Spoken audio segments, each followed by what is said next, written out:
যেদিন আমার উপরে হামলা হয়েছিল ওই দিন হামলার পরপরই আমি মহান রব্বুল আলামিনের দরবারে আমি সবসময় একটা দুরূদ পড়ি, রাত্রে শোয়ার সময় দুরূদ পড়ি। এই দোয়াটা আমি গাউসে পাকের হাতে আমি ইরাক একজন আব্দুল্লাহ আল নাসের সৈয়দ ওনার হাতে আমি বায়াত হয়েছি দীর্ঘ 25 বছর আগে। আমি ইরাকে গিয়ে ওনার হাতে বায়াত হয়েছি। উনি আমাকে এই দুরূদটা শিখিয়েছে যে যখন কোনো মহা বিপদ আসবে তুমি সেই দুরূদটা পড়বে। আল্লাহুম্মা সাল্লি আলা সাইয়্যিদিনা মুহাম্মাদিন সাইয়্যিদিল মুরসালিন ওয়া আলি আওলাদি শেখ আব্দুল কাদের জিলানী ইমামিত তরিকাতি ওয়াল আউলিয়াইল কামিলিন রাদিয়াল্লাহু তাআলা।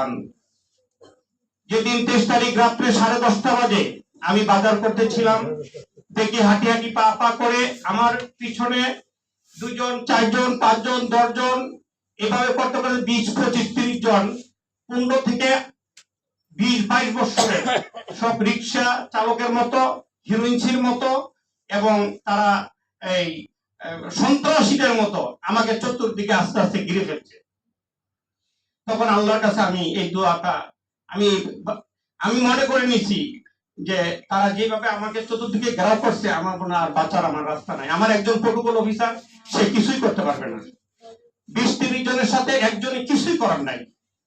তারপর আমি মনে মনে দোয়াটা পড়তে থাকছি আর আল্লাহর কাছে যে আল্লাহ আমি তো মনে হয় এখন অসম্মানিত হয়ে যাব, আমাকে তুমি রক্ষা করো আল্লাহ, তুমি আমাকে রক্ষা করো। তারপরে তারা টানা হেসরা করে আমাকে চিটাগাং বাজারের পিছনে একটা পরিত্যক্ত একটা রিক্সার গ্যারেজে আমাকে নিয়ে যাই, নিয়ে আমাকে চোখ বেঁধে ফেলে।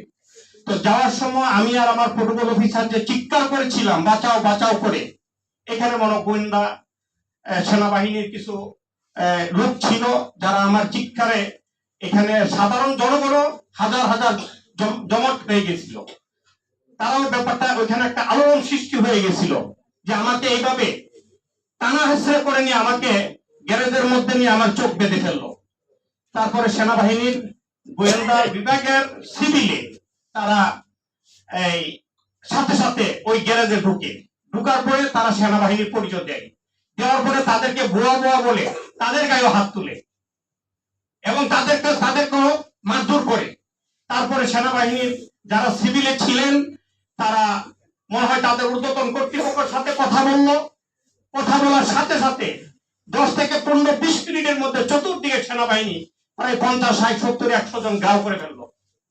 ঘেরাও করে ফেলে রিক্সার গ্যারেজটাকে তারা আমাদেরকে প্লাস সেনাবাহিনীর সিভিলের কিছু লোক ছিল গোয়েন্দা তাদেরকেও তালা মেরে দিছে, তাদেরকেও যাইতে দিবে না। আর এইদিকে তারা সন্ত্রাসীরা বলতেছে দ্রুত একটা মাইক্রোবাস আনো, তাকে এখান থেকে নিয়ে যেতে হবে, এখানে রাখা যাবে না, তাকে কোথাও নিয়ে যেতে হবে, পাহাড়ি এলাকা অথবা কোথাও তাকে আগে উঠায় নিয়ে নাও। তারপর তার মধ্যে আমি দুরূদ শরীফ পড়তেছি, আল্লাহুম্মা সাল্লি আলা সাইয়্যিদিনা মুহাম্মাদিন সাইয়্যিদিল মুরসালিন ওয়া আলি আওলাদি শেখ আব্দুল কাদের জিলানী ইমামিত তরিকাতি ওয়াল আউলিয়াইল কামিলিন রাদিয়াল্লাহু তাআলা। আল্লাহ তুমি আমাকে বাঁচাও, তুমি ছাড়া এই মুহূর্তে আমাকে আর বাঁচানোর মতো কেউ নাই, আমি নিরপরাধ। আল্লাহ জানি না কেন তারা আমাকে এটা করতেছে। তারা আমার হাতের 3.5 ভরি একটা ব্রেসলেট, সবাই দেখবেন আমার বিভিন্ন শত প্রোগ্রামের মধ্যে আমার ব্রেসলেট আমার হাতে থাকে, এটা প্রত্যেকটা প্রোগ্রামে আমার হাতে এই ব্রেসলেটটা থাকে। আমার একটা আইফোন ছিল, আইফোনটা নিয়ে গেছে। আমার বাম পকেটে 22,000 টাকা ছিল। আর আমার প্রোটোকল অফিসারকে নিয়ে আমি 17,000 টাকার বাজার করছিলাম। এগুলা কোথায় কি হয়ে গেল আমি কিছুই জানি না। তারপরে সেনাবাহিনী আইসা আমাদেরকে উদ্ধার করলো।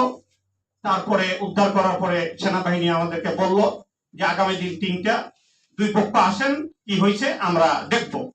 আমরা পরের দিন আমাদের সাংবাদিক, বাংলাদেশ সাংবাদিক ঐক্য জোটের আমরা যারা সাংবাদিক বিন্দু এবং আমাদের কিছু আরো অন্যান্য সাংবাদিক বিন্দু কয়েকজন গেলাম। যাওয়ার পরে মনে হয় ওনারা সেনাবাহিনীর লোকেরা রাষ্ট্রীয় কাজে ব্যস্ত, ওই দিন সময় দিতে পারে নাই।